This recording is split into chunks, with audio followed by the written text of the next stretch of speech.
السلام علیکم۔ تلخ و شیریں کے ساتھ منگل اب یوٹیوب چینل پہ جاوید شاہ ناظرین حاضر خدمت ہے۔ ناظرین، اس وقت جو یہ جنگوں کی جو صورتحال چل رہی ہے فلسطین میں، اسی طریقے سے یوکرین میں اور مختلف علاقوں میں، اس پہ ذرا ہم روشنی ڈالیں گے۔ ناظرین، فلسطین کا یہ قضیہ آج کا نہیں ہے، یہ فلسطین کا قضیہ بہت پرانا ہے۔ یہ قضیہ اس وقت کا ہے جب سن 47 اور 48 کے بعد فلسطینی آباد کار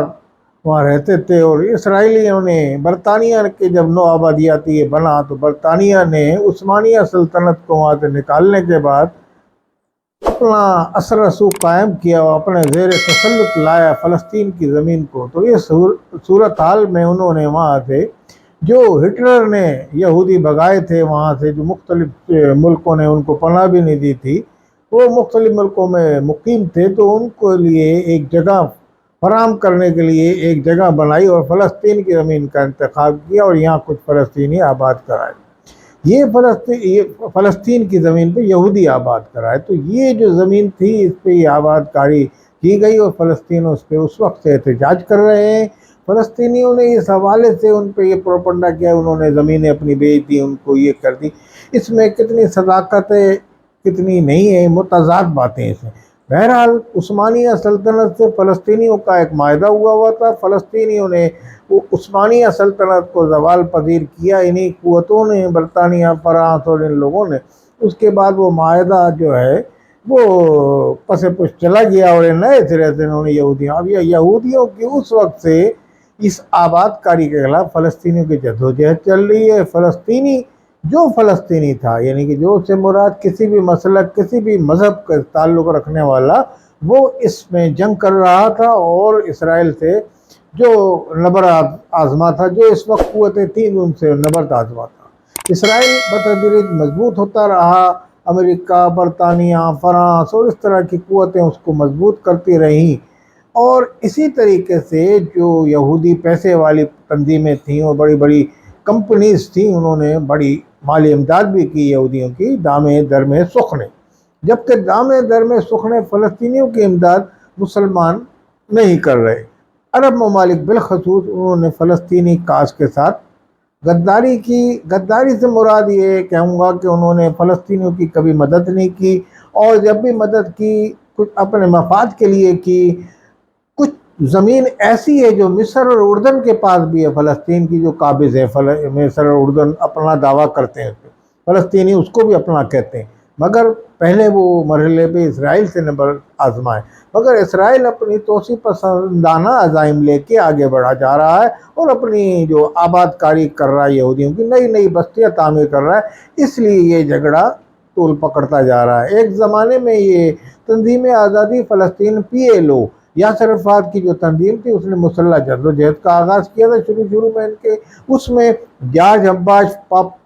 عیسائی تنظیم تھی، فلسطینی پاپولر فرنٹ اس کا نام تھا، تو انہوں نے بھی مل کے کیا۔ اور مطلب میرے کہنے کا تمام جو مسالک اور تمام قوموں کے جو مذاہب کے لوگ تھے وہ اس میں ملتے، عیسائی تھا، وہ عیسائی، انہوں نے بھی جدوجہد کی، اور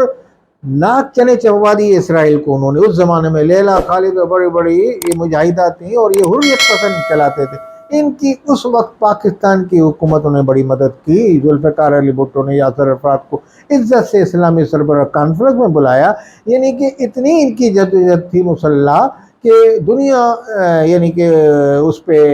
سیز فائر کرانے پہ وہ ہو گئی، کسی طریقے سے ان کی آپس میں اسرائیل سے کوئی کمپرومائز تھا، وہ کسی شرائط پہ کچھ وقتی جو شرائط تھی اس پہ طے کیا گیا کہ فلسطینی کی ایک اتھارٹی قائم کر دی جائے اور اقوام متحدہ فلسطین کی حکومت کو تسلیم کرے۔ اقوام متحدہ میں فلسطین کی اتھارٹی کا ایک نمائندہ موجود ہوتا ہے وہاں، اور تمام ممالک میں سفیر بھی فلسطین کا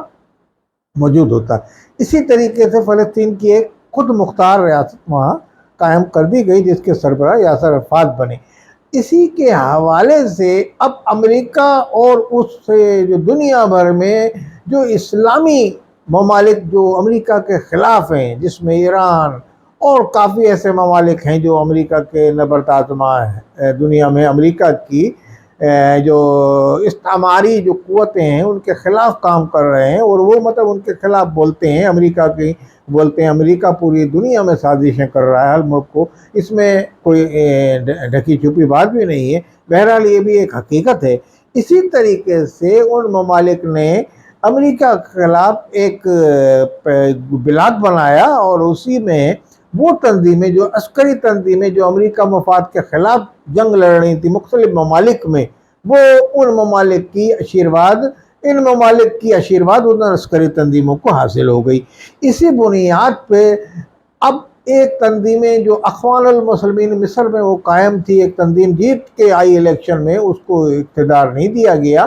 اور اس کے بعد انور السادات کے بعد جب جمال عبد الناصر ایک بڑے لیڈر بن کے ابھرے تھے، جمال ناصر وہ لیڈر تھے جب سوویت یونین تھا تو یہ سوشلسٹ بلاک کے لوگ تھے، یعنی کہ اس میں آپ کہیں یہ صدام حسین بھی اس میں تھے، اس میں جمال ناصر، یاسر عرفات، یہ سب سوشلسٹ لوگ تھے۔ یہ سوویت یونین کو امریکہ کا مقابلہ سوویت یونین جس وقت کر رہا تھا دنیا بھر میں، تو کچھ ممالک سوویت یونین کے بلاک میں تھے، کچھ امریکہ کے بلاک میں تھے۔ تو یہ جب سوویت یونین ختم ہو گیا تو وہ ٹوٹ گئے وہ ممالک، ان کو امریکہ نے تباہ برباد کر دیا، جس میں کرنل قذافی لیبیا امریکہ کو آنکھوں میں آنکھیں ڈال کے بات کرتا تھا۔ صدام حسین بھی سوشلسٹ تھے، سوویت یونین کے ساتھ تھے، تو وہ بھی یہ کرتے تھے، سوویت یونین کے جو مفاد میں ہوتا تھا وہ اس پہ دیکھتے تھے۔ اسی طریقے سے بہت سارے ممالک تھے، مصر بھی تھا، مصر میں اقتدار چینج ہوتا رہا، جمال عبد الناصر کے بعد آئے انور السادات کے بعد آئے حسنی مبارک۔ اب اخوان المسلمین وہاں پنپ رہی تھی، اور وہ اتنی واضح طور پہ سیاسی تنظیم بن گئی جو مسلح تنظیم تھی ماضی میں کبھی، تو وہ بن کے ہوئی، اور وہ حسن البنا اس کے بڑے بڑے مسلمان رہنما تھے، اس کے اسلامی کاز کے لیے وہ ملک کو بنانا چاہ رہے تھے، ترقی پذیر جو ملک تھا، یعنی کہ جیسے ایک سیکولر ملک تھا اس کو اسلامی، وہ اس تنظیم نے الیکشن بھی جیتی، مگر اس کو اقتدار میں آنے نہیں دیا گیا، اور اس کے بعد ان کو پھانسی لگائی گئی۔ اتنی کچھ عرصے ان کی حکومت بنی بھی وہاں، مگر پھر اس کی حکومت ختم کر دی گئی۔ اسی طریقے سے اس سے جنم لینے والی حماس ایک تنظیم بنی، حماس نے یہاں فلسطین میں اپنا کیا، اور حماس کو امریکہ مخالف جو ممالک ہیں میں جو پہلے بتایا وہ اس کو کنٹرول کر رہے ہیں، اس کو سپورٹ کر رہے ہیں، اور انہی کی عسکری تنظیمیں جس میں حزب اللہ جو ایران سے وابستہ ہے، اسی طریقے سے دوسری تنظیمیں جو ہیں وہ جو امریکہ مخالف عسکری تنظیم، ایک تنظیم امریکہ مخالف ہے، ایک تنظیم عسکری وہ ہیں جو امریکہ کی آشیرواد سے مختلف ممالک میں فرقہ وارانہ اور اس طریقے سے فساد لڑائی جھگڑے کرتی ہیں، یعنی کہ وہ اس پہ یقین رکھتی ہیں، وہ اس پہ یعنی کہ امریکہ کی وہ نہیں، وہ ان کا اپنا کاز ہے کہ بھئی کس طریقے سے فرقہ واری مسلمانوں میں انتشار پھیلایا جائے، مسلمانوں میں تو وہ تنظیمیں کو لوگ یہ کہتے ہیں کہ امریکی ایجنٹ ہیں، اور یہ وہ اس طریقے سے۔ اور کچھ جیسے داعش ہو گئی، مسلمانوں کے ممالک میں گردنیں کاٹ رہی ہے، اور مسلمانوں کو بڑا اس نے اپنی خوریزی کی ایک نئی تاریخ رقم کی، اس نے عراق میں، ترکی میں کے بارڈر پہ، لبنان میں، شام میں، تو اس طریقے سے گزشتہ دنوں شام کے اندر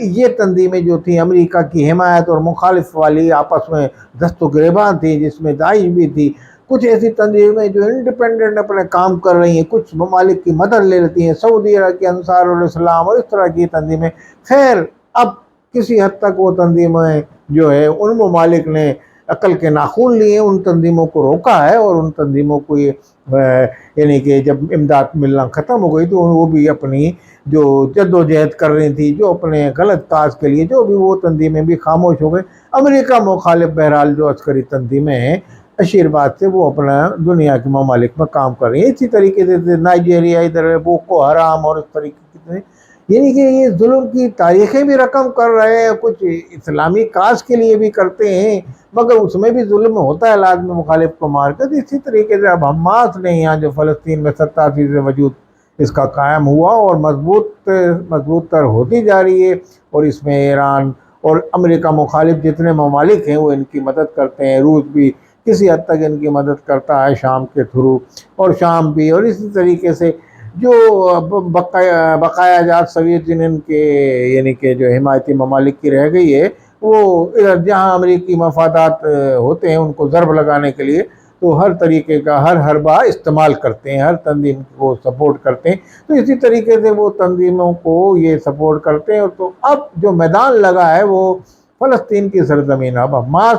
فلسطین کی جو اتھارٹی ہے وہ حکومت قائم ہو گئی، پی ایل او ٹھنڈی پڑ گئی، پی ایل او کو یعنی کہ کسی حد تک یہ بھی کہہ دیا کہ بھئی امریکہ اور اس کی ایجنٹ بنا دیا اس کو، اس طریقے سے پی ایل او کی اور یاسر عرفات کی تنظیم کی حماس کی شروع میں جھڑپیں بھی ہوئی غزہ میں بھی پی ایل او کی حکومت ہے، مگر غزہ میں یہ لوگ حماس موجود ہے تو یہ ان کی اجاراداری یا ان کی اتھارٹی وہاں چیلنج کرتے ہیں۔ اب اسی طریقے سے دنیا ممالک میں یہ جنگیں چالو ہو گئی ہیں، اب اس طریقے سے اب اس میں کافی جانوں کے نقصان ہوا ہے اور بربریت کی نئی تاریخ رقم کی اسرائیل نے، اتنے معصوم بچوں بلڈنگیں تباہ کر دی ہیں۔ اب حماس نے جو راکٹ برسائے تھے اس پہ ان کو پذیرائی تو ملی، مگر اب جو یہ جانوں کا نقصان ہو رہا ہے، معصوم بے گناہ جانے وہاں عام شہریوں کو، نہ وہ اسپتال دیکھ رہا ہے، نہ اسکول دیکھ رہا ہے، نہ کوئی معصوم بچے دیکھ رہا ہے، نہ خواتین دیکھ رہا ہے، وہ دھڑا دھڑ بمباری کر رہا ہے، کوئی عرب اس کو روکنے والا نہیں ہے، کیونکہ عرب ممالک ان کی حمایت نہیں کر رہے، زیادہ تر امریکہ کے کاسہ لیس ہیں، تو وہ کبھی حمایت نہیں کریں گے، بس وہ کبھی امداد پہنچا دیتے ہیں، مصر کا بارڈر کھل جاتا ہے، کبھی سعودی عرب کے ٹرک پہنچ گئے، کبھی یہ، مگر اس طریقے کی ابھی تک کوئی خاطر خواہ ان کی حمایت نہیں کی ہے۔ پاکستان بیچارہ حمایت کرتا رہا ہے، معروضی حالات ایسے ہیں، اب پاکستان بھی اس قسم کی حمایت نہیں کر رہا کہ یہاں ہمارے ناقابل اندیش لوگ کہتے ہیں کہ فوج بھیج دے، بھائی وہ پڑوس میں عرب ممالک بیٹھے ہیں، وہ اپنی فوج نہیں بھیج رہے، پاکستان یہاں سے بھیج دیں فوج۔ پاکستان اس وقت ویسے ہی پاکستان کی فوج کو ضربیں لگائی گئی ہیں سیاسی طور پہ یہ طریقے سے، تو پاکستان اپنے اندرونی خلفشار اور مسائل میں گرفتار ہے۔ بہرحال پاکستان ان کی اخلاقی اور ہر محاذ پہ مدد کرتا ہے، اور اقوام متحدہ میں بھی وہ قرارداد پر دی، اور اقوام متحدہ کے گوتریس جو ان کے وہ اپنا اقوام متحدہ کے سیکرٹری جنرل، ان کو اسرائیل کے سفیر نے بڑا لڑتاڑا، اسرائیل کے وزیر اعظم نے تو ان کے خلاف بیان بھی دیا کہ یہ ان کی حمایت کر رہے ہیں فلسطین، انہوں نے بھرپور مذمت کی اسرائیل کی اقوام متحدہ کے سیکرٹری جنرل نے، اور انسانی حقوق کی تمام تنظیموں کو کام کرنے کی اجازت بھی دی جائے انہوں نے مطالبہ کیا، اور تمام امریکہ اور جتنے جو حمایت کر رہے ہیں ان کو انہوں نے کہا یہ کیا ہو رہا ہے۔ بہرحال کسی حد تک یہ پاکستان اور جو پاکستان جیسے ممالک اقوام متحدہ کے ممبر ہیں ان کی وجہ سے یہ سب کچھ ہو رہا ہے کہ بھئی وہاں اقوام متحدہ میں آواز بلند کی جا رہی ہے فلسطین کی کاج کی، مگر بہرحال فلسطین کے ساتھ جو ظلم اس وقت ہو رہا ہے، غزہ میں جو اس وقت ظلم ہو رہا ہے، ہر مسلمان کا، ہر عالم اسلام کا، ہر انسانیت رکھنے والے جو انسانیت جس کے دل میں ہے اس کا دل خون کے آنسو رو رہا ہے۔ والسلام علیکم ورحمۃ اللہ وبرکاتہ۔